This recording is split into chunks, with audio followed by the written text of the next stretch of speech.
Olá, aqui é Sheila Pereira, nutricionista e Master Coach de emagrecimento consciente, e esse é o programa Nutri News.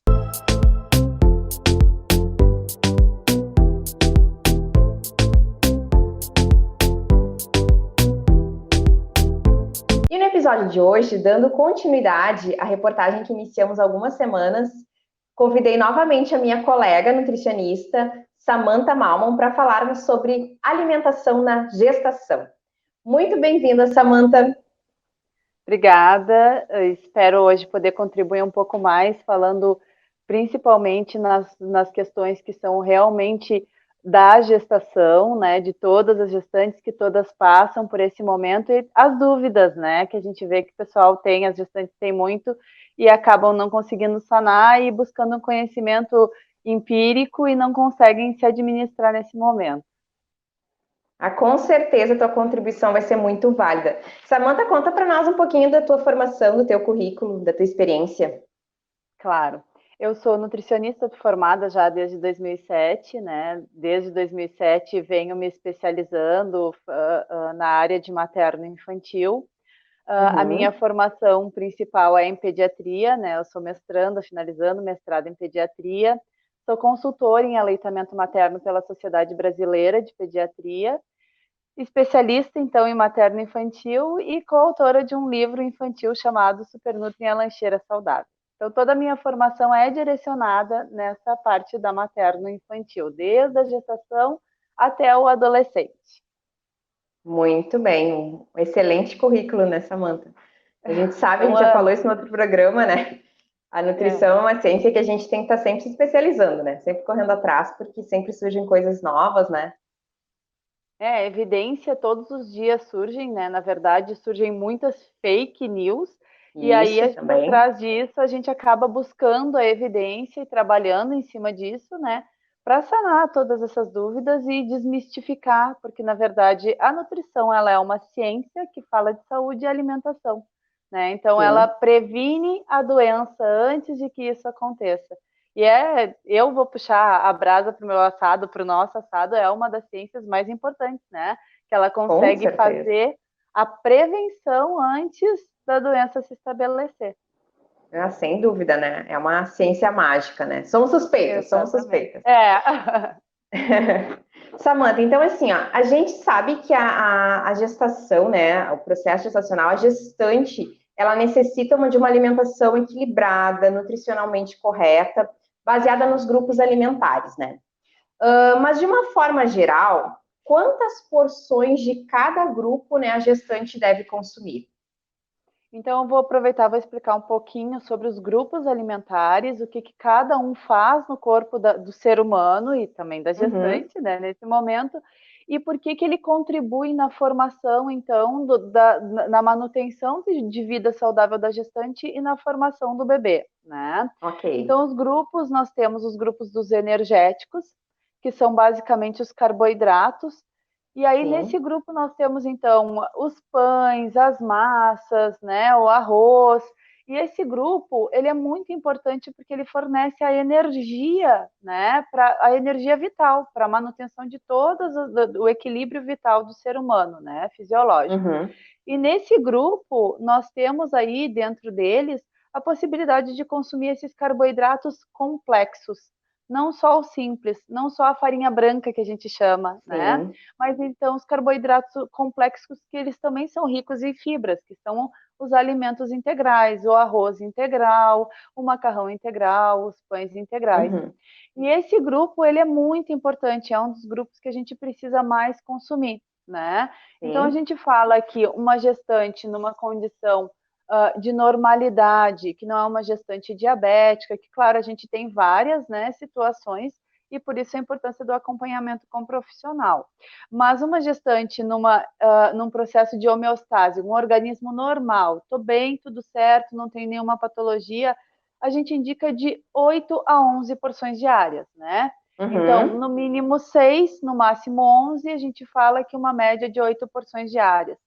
E Ok. essas porções, elas são importantes ser consumidas durante o longo de todo o dia. Então, eu não vou comer 11 porções médias, De né? uma Então, vez quando só. eu falo de uma vez só, né? porque ele é o aporte de energia para as funções vitais e também para o crescimento desse bebê. Outro grupo extremamente importante, e que a gente vai ter aí a fonte, então, de vitaminas e sais minerais, é o grupo dos alimentos reguladores, né? E os reguladores a gente encontra onde essas vitaminas e sais minerais? Principalmente nas frutas, nas verduras, nos legumes, né? Então, nos folhosos, essas fontes, elas são ricas nesses alimentos. E esse grupo a gente subdivide ele entre as frutas, né, e as verduras e os legumes. Então, no mínimo ao dia, 3 porções de frutas diárias, né, preferencialmente diferentes, então não vou comer 3 bananas, 3 maçãs, porque o que é importante entender? O alimento, ele tem um grupo de vitaminas e sais minerais, e a gente fala tanto no colorido do prato, que é para diversificar as fontes de alimentos, né? Cada alimento tem consigo, carrega consigo vitaminas e sais minerais específicos, né? E 4, legumes, né? Então, verduras e legumes, no mínimo 4 ao dia. E esse é um grupo que eu falo que os reguladores, ele é um grupo que ele não está fechado. Então, assim, quando a gestante ela começa a dizer, eu não consigo me saciar, eu sinto muita fome, eu preciso comer mais, a gente sempre indica que aumente nesse grupo, né? Por quê? Porque ele é um grupo onde eu encontro um baixo nível calórico, e que as calorias desse alimento, elas são calorias ricas, não são calorias roucas, né? Com certeza. Elas são ricas em vitaminas, em sais minerais em fibras, né? E as fibras dão essa saciedade. E outra coisa que é bem interessante é a frutose que existe nas frutas, que é o açúcar das frutas, né?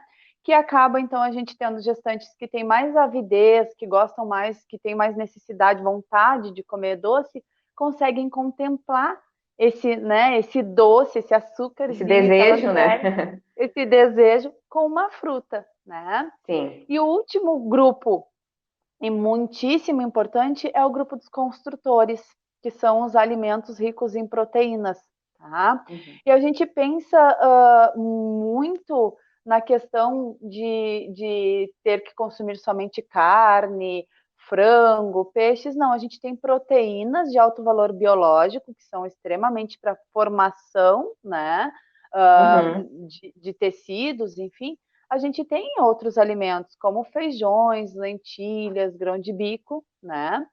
E a gente precisa, para manutenção da vida da gestante, né? A gente tem uma fase onde a gente tem tecidos e órgãos ali em superuso, né? Sendo muito utilizado pela gestante e também pelo bebê, né? A gente carrega consigo ali um outro serzinho que está em formação. Sem dúvida. E que tudo aquilo que a gente der de bom, né, a gente também vai estar passando para ele via transplacentária, né? E tem um último grupinho que eu digo sempre, eu paro nos construtores, mas a gente tem um que é bem pequenininho, que é o ultra energéticos, né? Quando a gente fala lá na pirâmide dos alimentos, ele está lá em cima. Não porque ele é o mais importante, é porque lá em cima é o menorzinho, né? O que tem que consumir menos. Deveria ser o menor consumo, né?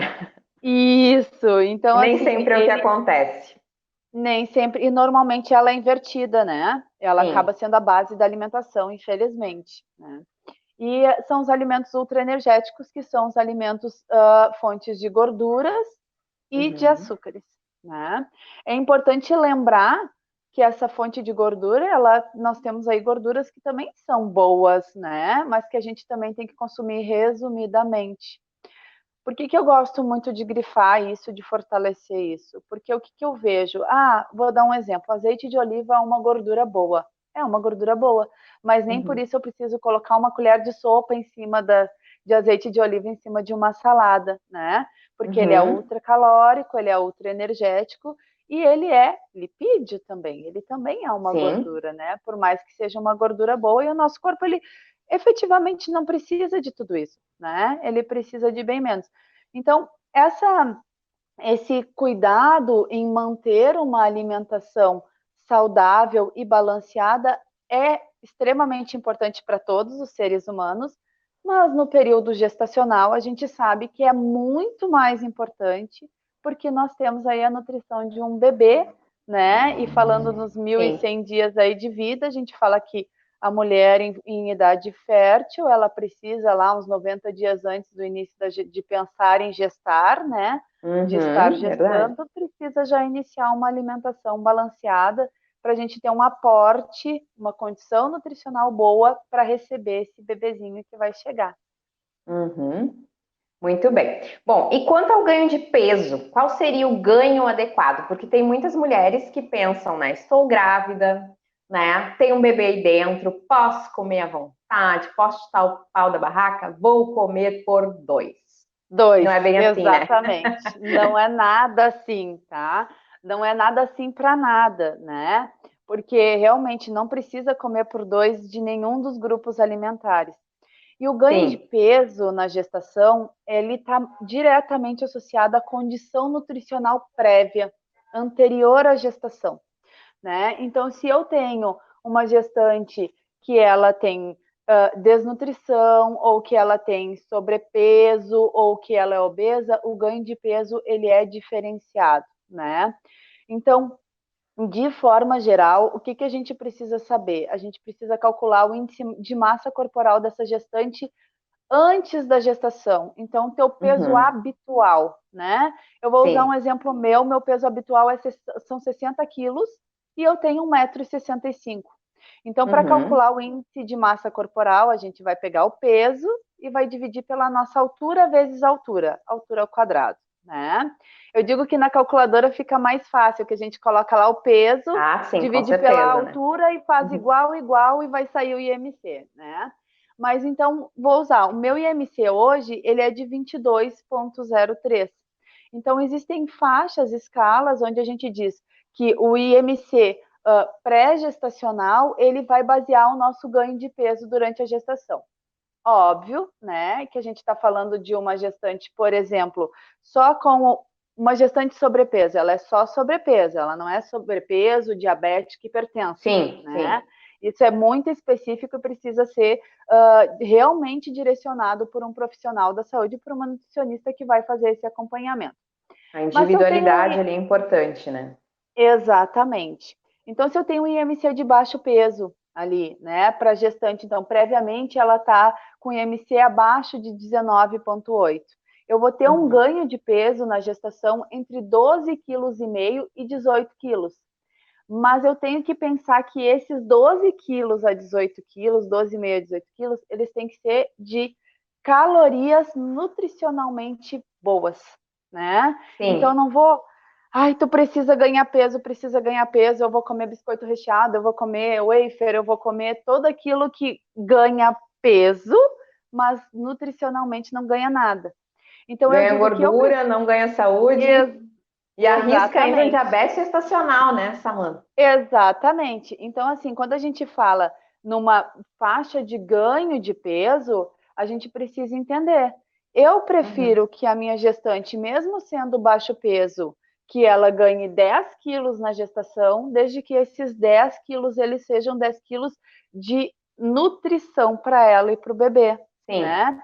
E como é que a gente acompanha isso? O bebê está crescendo, a gente, quando faz uma ecografia, ele está de acordo, compatível com a idade gestacional, o peso e o comprimento desse bebê, né? Sim. Ele é um bebê que se movimenta bem, é uma gestante que está bem nutricionalmente, que eu avalio no mineralograma, eu vejo que ela está bem, que ela está em condições nutricionais boas, eu faço uma pré-albumina, por exemplo, para avaliar se essa gestante ela não está com desnutrição energético-proteica. Então, isso é que vai me dar como parâmetro, tá? Quando eu tenho uma gestante com IMC, que a gente chama dentro da faixa de normalidade ali, de 19,8 até 26, né? A gente não precisa ter um ganho de peso tão exacerbado. E esse ganho de peso, ele é importante se entender que esses de 11,5 kg a 16 que uma gestante pode ganhar dentro da normalidade, né? De estar numa condição de não sobrepeso, nem desnutrição, nem obesidade. Sim, o IMC normal. Isso, o IMC normal. A gente precisa pensar que a gente vai levar ele ao longo do tempo, né? São 42 semanas de gestação, e nesse tempo de gestação eu não posso ter uma gestante que ali no primeiro trimestre de gestação, que eu não tenha um ganho tão grande em volume, né, para aquele bebê, nem de líquido amniótico, nem de volume placentário, enfim, essa gestante ganha 6, 7 quilos, né? Então, eu tenho o primeiro trimestre, eu preciso levar isso de forma gradativa, né? Para que ela também não tenha, não sofra, por exemplo, de uma diabetes gestacional por esse consumo ser de alimentos que não sejam de boas fontes. Quando eu tenho uma gestante já previamente com sobrepeso, então eu tenho um ganho um pouco menor, tá? Eu preciso lembrar que ela deve ter uma reserva nutricional. O que eu preciso pensar? Se o IMC está entre 26 e 29, que seria sobrepeso pré-gestacional, o ganho de peso ele vai de 7 a 11,5 kg, né, durante a gestação, e eu preciso avaliar muito bem a condição prévia dessa gestante. Porque eu posso ter duas condições. Eu tenho uma pessoa, uma mulher com sobrepeso, mas uma boa condição nutricional, que é aquela pessoa que consome mais, mas consome bons alimentos, né? Boas fontes, né? Boas fontes. E aí eu tenho também a condição daquela gestante que está com sobrepeso por excesso de guloseimas, de gorduras, de frituras. Então, é um estado nutricional prévio muito mais inadequado nessa condição, né? E o que acontece muito também com a gestante que previamente era obesa, com IMC acima de 29, e que eu vou ter que ter muito cuidado, porque normalmente quando eu tenho uma gestante com obesidade, eu tenho comorbidades associadas. Não está só a obesidade. Eu tenho hipertensão, eu tenho dislipidemia, então eu tenho colesterol já alterado, triglicerídeos. Muitas vezes eu tenho gestante com fígado gorduroso, que a gente chama esteatose hepática, né? E que esse controle precisa ser maior, né? Então, nessa gestante, um ganho de peso até 6 quilos, né? Então, em torno de 6 quilos, e sempre muito monitorado, né?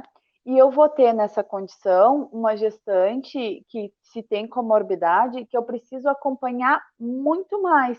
Se eu acompanho quinzenalmente uma gestante num processo normal de gestação, onde eu não tenho comorbidades, essa gestante eu preciso estar muito mais controlando marcadores nutricionais do que uma gestante que previamente tinha um estado de eutrofia, de normalidade fisiológica antes da gestação. Sim. Muito bem. Bom, e quais os principais nutrientes necessários em cada fase da gestação? Então, né, a gestação, o processo de crescimento do bebê, ele é um processo gradativo, né? Então, eu tenho inicialmente a formação de alguns órgãos, eu tenho muito mais a formação de tecidos, eu tenho ali de tubo neural, né? Então, cada trimestre da gestação, a gente vai avaliar e ter o cuidado num consumo de alguns micronutrientes mais importantes. É importante ressaltar que o acompanhamento com um profissional de saúde, ele é muito importante, porque alguns micronutrientes eu não vou conseguir todo o aporte, toda a necessidade nutricional somente com a alimentação, por melhor que seja essa alimentação. Então, no primeiro trimestre, os 3 meses iniciais da gestação, a gente tem a formação do tubo neural, e aí a gente precisa de um aporte muito bom de ácido fólico, né, que é a nossa vitamina B9. E esse ácido fólico, normalmente ele é suplementado, tá? Sim. O que é importante? Não é a gestante que define suplementar ou não. Quando o profissional ele informa a necessidade de suplementação, tem que tomar, né? Deficiência de tubo neural dá uma formação fetal graves, muito Olha a grave, importância disso, né?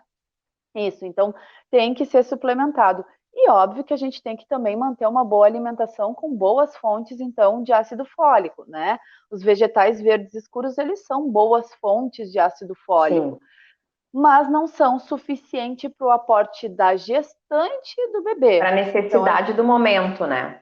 Exatamente. Então, nesse primeiro trimestre, né, que é preditivo das malformações de tubo neural, eu preciso sim utilizar uma suplementação, e isso é de acordo com cada gestante, é individual, e por isso a importância de acompanhar, fazer um pré-natal bem feito desde o princípio, descobrir que eu estou gestando, precisa ter um acompanhamento. No segundo trimestre da gestação, então do terceiro ao sexto mês, a gente tem algumas formações bem importantes de ossos, peles, cartilagens, vasos sanguíneos que vão fazer irrigação, né, desse bebê, carregar oxigênio. E nesse período a gente precisa, então, de boas fontes de vitamina C, não precisa, de forma geral, suplementar, tá? A gente vai utilizar através de fontes alimentares, então, se formos pensar no período agora que a gente tem sazonalmente muitas fontes de vitamina C, porque eu digo assim, a natureza ela é completamente sustentável, a gente que não sabe utilizar, né? Então, é verdade. quando está iniciando o período mais frio, a gente tem alimentos riquíssimos em vitamina C, que são alimentos fontes de uma imunidade muito importante, né? A vitamina C auxilia muito também na formação imunológica. E aí nós temos aí bergamota, laranja, acerola, goiaba, né? Tudo antecedendo a chegada do frio, né? Sim. E para gestante são ótimas fontes. Então, assim, lembrar que vai auxiliar muito na questão de formação de tecidos e na questão de imunidade desse bebê e dessa mamãe, né? Outro mineral muito importante é o magnésio, né? O magnésio, ele auxilia na formação e no crescimento de todos os tecidos do bebê, e ele precisa, sim, ser consumido. E por isso tão importante consumir os alimentos reguladores, no mínimo 3, né? Como eu falei, 3 frutas e 4 vegetais ou leguminosas durante o dia. E sempre de fontes alternadas, né? Não vou consumir sempre os mesmos alimentos. Outra vitamina muito importante é a vitamina B6, né? Que está muito ligada ao crescimento, ao ganho de peso desse bebê, né? E previne também a depressão pós-parto. A gente já tem vários artigos científicos demonstrando uma prevenção da depressão pós-parto na gestante, né? E o ferro, né? O ferro que vai famoso ferro, carregar, né? Isso, que vai carregar aquele oxigênio, vai transportar isso para as células, né, do bebê e da mamãe, vai evitar a anemia ferropriva. Então, esse ferro, ele é muito importante. Eu sempre, quando eu falo dos dois juntos, eu gosto de dar uma separada também. Vitamina C e ferro, né? Uma unida também, vitamina C e ferro. Vitamina C auxilia na absorção do ferro. Então, se eu costumo comer uma sobremesa, né, depois do almoço, vamos lá, quem sabe essa sobremesa pode ser uma bergamota, pode ser uma laranja, né? Porque eu vou fazer com que esse ferro ele se fixe na célula, que ele se fixe no corpo, né? E em contrapartida, eu gosto também de falar da dissociação com cálcio, tá? Então, sempre que eu consumo fontes de ferro, e isso depois eu falo muito também na introdução alimentar, né? Sempre que eu consumo fontes de ferro, eu preciso evitar fontes de cálcio junto, porque eles quelam um ao outro, né? O cálcio quela, ele diminui a absorção do ferro no corpo humano. Então, fisiologicamente, eles são incompatíveis no mesmo momento. Eles convivem bem, né? São necessários ambos, mas não no mesmo momento, na mesma alimentação. Por isso a importância, assim, de depois, com a criança, na introdução alimentar, ter o cuidado de não dar fontes, dar leite, né? A mamadeira após o almoço, né? A mamadeira após o almoço, exatamente, né?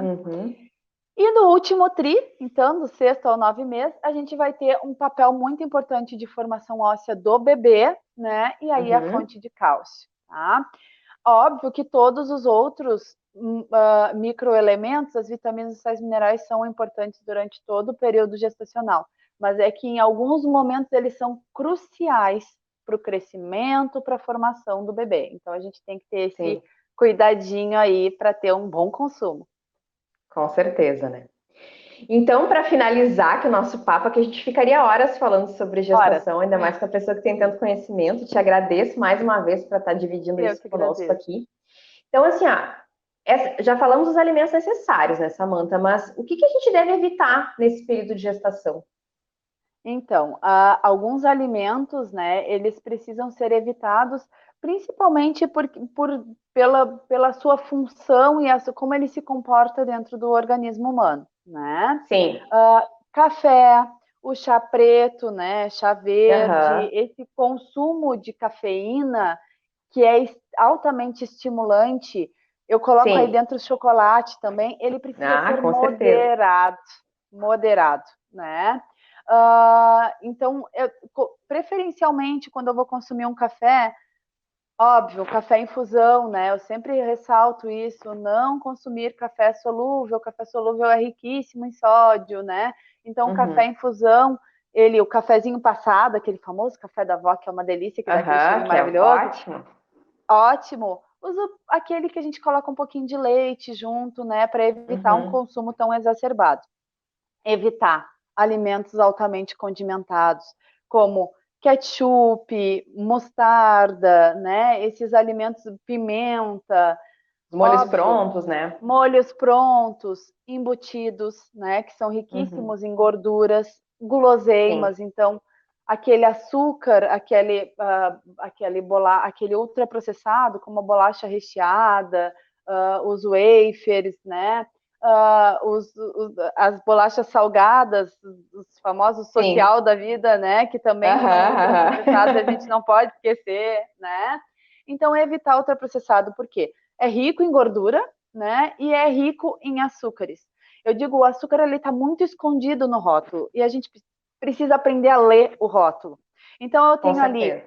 maltodextrose, açúcar invertido, e tudo isso é açúcar, né? Tem Sim. milhões de formas de escrever açúcar De sem a descrever o pessoa que seria o entender que é açúcar, né? açúcar.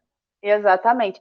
E tem indústrias que não estão escrevendo também que contém açúcar, tá? Sim. Eu digo porque ontem eu comecei a fazer uma pesquisa quanto a isso e tem alguns alimentos que, para trabalhar alimentação infantil, que tu olha e ele não diz que tem açúcar, nenhum tipo, nem o escondido, né? E eu venho entrando em contato com essas indústrias também para verificar o que está acontecendo, né? Porque tem que estar no rótulo, né? Não deveria nem existir no alimento, mas se tá, tem que estar no rótulo. E também, nesse período de gestação, lembrar que a gente tem que ter muito cuidado com a contaminação de bactérias, vírus, Ah, é né, nesse verdade. período. Então, alimentos crus com potencial risco, a gente não deve consumir. Então, queijos, esses queijos que não são bem curados, né? Então, queijo Queijos colonial coloniais, pesado, né? isso, né? Emulsões à base de ovos crus, nem pensar. Então, maionese caseira, mousse com ovos Uhum. crus. Lembrar que quando eu bato clara em neve, o ovo tá cru, não é porque a gema não tá ali que não é ovo cru, é ovo cru, Sim, com né? Então, certeza. tem que ter esse cuidado. E claro, né, lembrar também da questão do álcool, né? Não deve ser consumido nem do início ao fim da gestação, porque o Em nenhum álcool ele momento, né? afeta o desenvolvimento do bebê, tá? E ele está associado a várias outras patologias também, né? E o consumo, ele realmente é prejudicial à saúde, né? Sim, Então, fica mais a questão de cuidar realmente, lembrar de higienizar muito bem esses alimentos, as hortaliças e as frutas, os vegetais que a gente vai consumir cru precisam ser bem higienizados. Se eu não sim. conheço a origem e procedência, eu não consumo cru. Então, fui num restaurante, eu não conheço Isso. como é feito e tal, evita de comer, né? Porque a gente tem muitos micro-organismos que eles são muito patológicos, que eles causam muitas doenças, e que nesse período em que a mulher está com uma imunidade um pouco mais suprimida, eles podem causar grandes danos à saúde. É, no caso, o risco é muito maior do que o benefício que o consumo vai trazer, né? Então, na dúvida, não tem Exatamente. certeza, não coma. Exatamente. Samantha, eu quero te agradecer muito a tua participação aqui. É muito legal falar desse assunto, porque tem muitos mitos, né? como a gente falou lá no início, tem muito fake news, muita informação distorcida do que realmente é ciência. E quando eu te convido para fazer esse bate-papo gostoso aqui com a gente, é porque eu sei que tu está trazendo informações sérias, né? Informações de base, né? Exato. Então fica aqui meu agradecimento e o convite para a gente continuar, né, essas matérias aí falando de gestação, de amamentação, enfim, de outros assuntos aí pertinentes à tua área. Fico muito feliz pelo convite, né? Espero que a gente possa auxiliar muitas gestantes, muitas Com famílias, certeza. né? Que esse é o objetivo, passar um conteúdo de qualidade, com informação com evidência científica, né? Jamais eu nunca falo algo que realmente não está protocolado, que não tem uma Sim. diretriz técnica, que não existe uma evidência em cima, porque a gente não está aqui para dificultar a alimentação, né? A gente está aqui para falar o que tem conhecimento e fazer de forma prática e possível para todas as famílias. Com certeza. Samantha, deixa tuas redes sociais aí para o pessoal que quiser te encontrar, por favor. Então, eu utilizo mais o Instagram. Meu Instagram é Nutri_Samantha Malman, Samantha com TH, Malman com 2 L's e 2 N's, né? Não é muito fácil, mas lá vocês encontram, então, bastante conteúdo também sobre a alimentação, desde a gestação até a introdução alimentar. Então tá, querida. Muito obrigada mais uma vez. Eu que agradeço. Obrigada. E aí, gostaram dessa reportagem? Então curtam, comente, compartilhem e aguardem as próximas. Um grande abraço.